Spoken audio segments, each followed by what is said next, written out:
Bonjour tout le monde, j'espère que vous allez bien. Aujourd'hui, on va parler de notre troisième sens qui est le sens proprioceptif. Et ici, justement, dans le parc dans lequel je suis, il y a justement des machines. Et ça, c'est intéressant parce que justement, avec ces machines d'entraînement-là, on utilise beaucoup notre sens proprioceptif. Et d'ailleurs, il y a une personne qui fait du skateboard en arrière.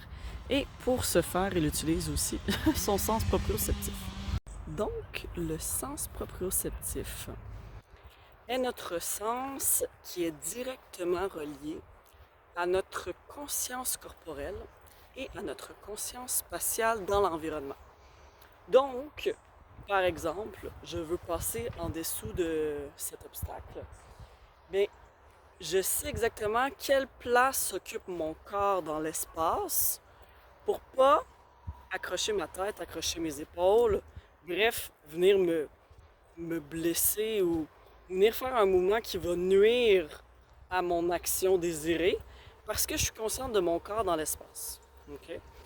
On va dire des personnes qui manquent de proprioception, qui présentent une hyposensibilité proprioceptive, que souvent, ça va être des personnes qui vont avoir une notion d'une très grande bulle, puis qui vont sous-estimer la place qu'ils occupent et aussi même la force. Okay?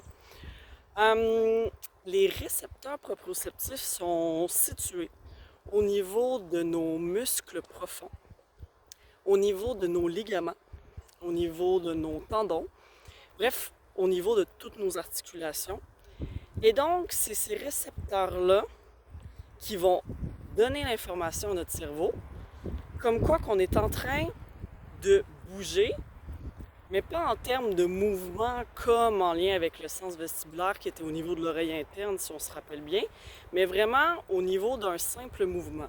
Par exemple, si je ferme les yeux en ce moment, je suis quand même capable de sentir que je plie et déplie, que je fais une flexion-extension de mon bras gauche en ce moment, même si j'ai les yeux fermés.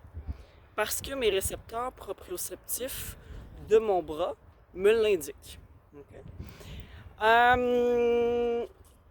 Notamment, c'est notre sens proprioceptif qui va nous permettre, quand on est dans notre maison, quand on passe dans l'ouverture d'une porte, mais qu'on n'accroche pas nos épaules dans le cadre de porte à chaque fois. Pourquoi? Parce qu'on est conscient de la place qu'on occupe pour s'ajuster en fonction de notre environnement.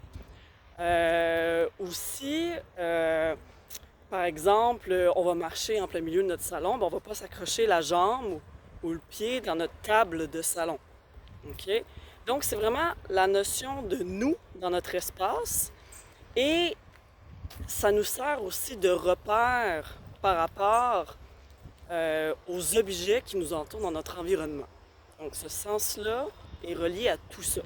Par exemple, si je veux lancer un ballon à quelqu'un qui est situé en avant de moi, c'est tous mes récepteurs proprioceptifs au niveau de mon épaule, au niveau du poids du ballon, au niveau de la distance que j'évalue entre moi et la personne, qui va m'indiquer quelle force émettre pour que le ballon arrive directement dans les mains de la personne qui est en face de moi, plutôt que trop en avant, trop en arrière ou trop sur les côtés. Okay? Donc, il y a toute une notion de force, de distance, de repères spatiaux qui est relié en fait au sens proprioceptif. Et donc, on va dire par exemple d'une personne qui manque ce sens-là, qui présente une hyposensibilité proprioceptive ou une hyporéactivité proprioceptive, que c'est un peu comme un éléphant dans un magasin de porcelaine.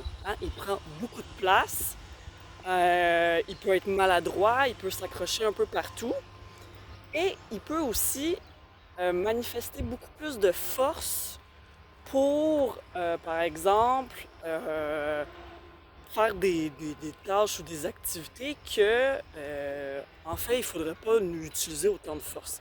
Par exemple, ça va être typiquement les enfants qui vont appuyer tellement fort sur leur crayon qu'ils vont casser à chaque fois leur mine de crayon.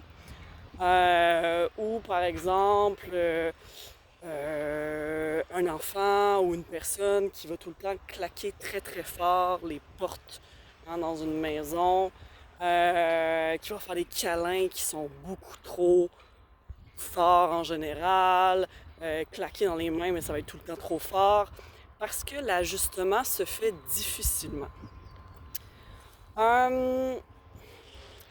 Ce qui est aussi intéressant avec le sens proprioceptif, c'est qu'il se développe comme les autres sens là, in utero, donc pendant la grossesse.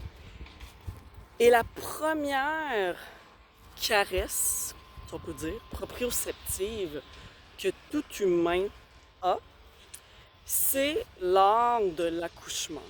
Donc, lors du passage du bébé dans le canal vaginal. Et ce qui est intéressant, c'est quand on pense aux enfants, par exemple, qui, pour une raison ou une autre, la maman a eu recours, par exemple, à une césarienne. Dans cette situation-là, mais on le sait très bien que l'enfant n'a pas pu obtenir sa première et la plus grosse caresse proprioceptive qui lui permet de faire une distinction entre son corps à lui et le corps de sa maman.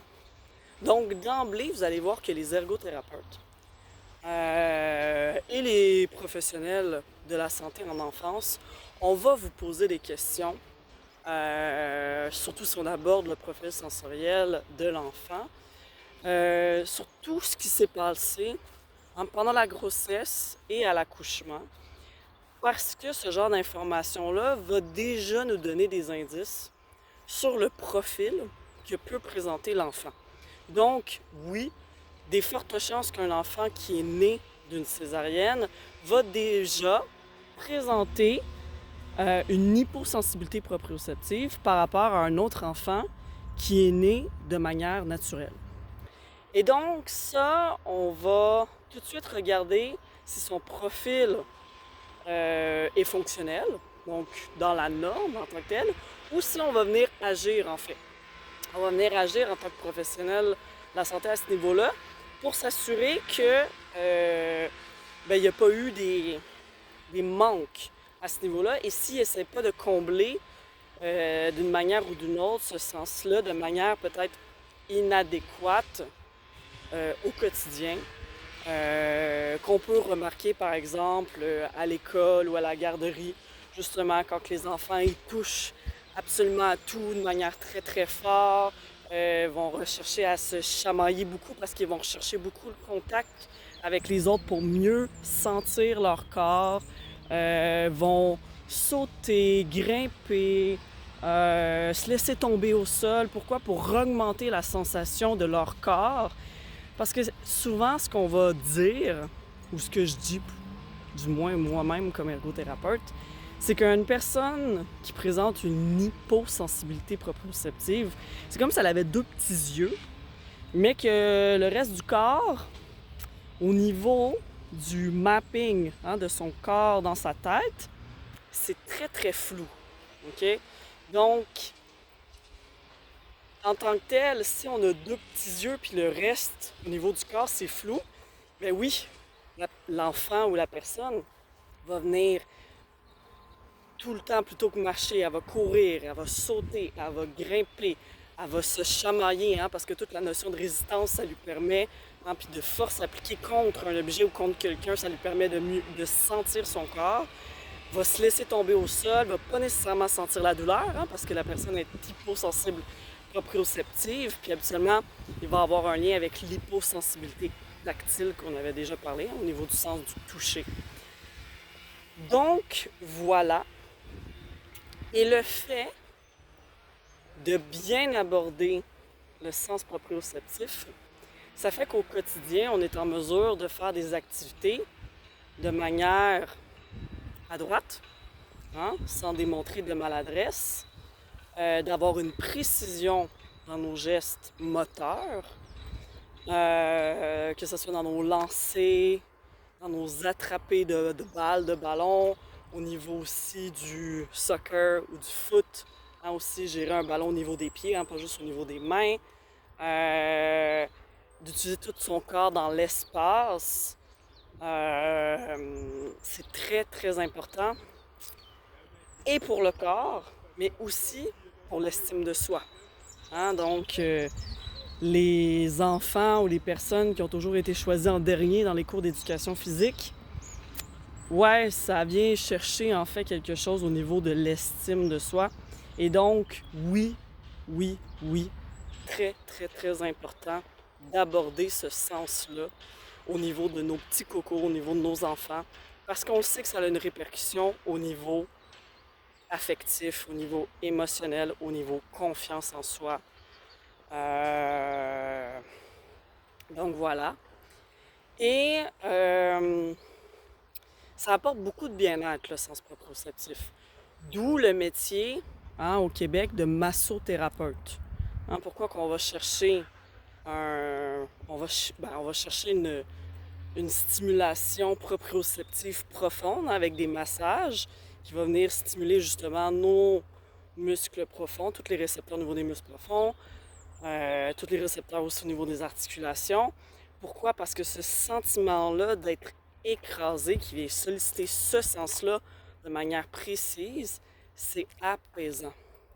Hein? D'où le principe que des fois, quand une personne est triste, on n'a pas besoin de lui parler. Juste de lui faire une immense caresse, hein, un immense câlin, va venir l'apaiser et la rassurer complètement. Et ça, c'est le sens proprioceptif. Donc, on voit que c'est au-delà de l'aspect moteur, hein, de la coordination, planification motrice, mais il y a un volet très affectif et émotionnel aussi relié à ce sens-là, ce qui apporte, à mon avis, d'autant plus de l'importance de l'aborder et de bien le connaître pour bien le stimuler auprès de nos enfants. Donc, voilà mes chers, je vous souhaite une magnifique journée ensoleillée. Donc, on peut voir aujourd'hui, il fait hyper beau. Et je vous dis à une prochaine. Gros bisous!